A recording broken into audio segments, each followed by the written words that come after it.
আসসালামু আলাইকুম। আমি আবারও গেছিলাম তাসফিন পাম্পে তেল লওয়ার জন্য। তখন ওনারে বললাম যে, "আমি ১৫০০ টাকা তেল দেন আমারে। আমার গাড়ির তেল নেই।" তখন উনি বলল যে, "৫০০ টাকার বেশি তেল দেওয়া যাবে না, তেলের সংকট।" আমি বলছি যে, "ভাই আমার তো ১৫০০ টাকা তেল লাগবে, আমারে যেভাবে হোক তেলটা দেন।"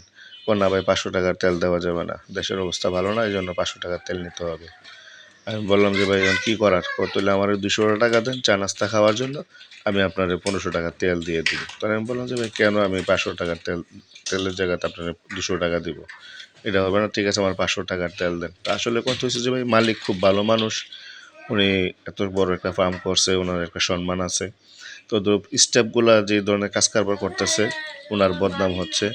আশা করি উনার স্টাফগুলাকে উনি চেঞ্জ করবে এবং বুঝাই দিবে যাতে কাস্টমারদের সাথে এরকম না করে। গ্যাস নিতে গেলেও তারা ১০ টাকা না দিলে তারা খুব রাগারাগি করে। মানে ড্রাইভারদের সাথে বেয়াদবি করে। তো এই জিনিসটা আসলে মালিক কর্তৃপক্ষ জানা দরকার।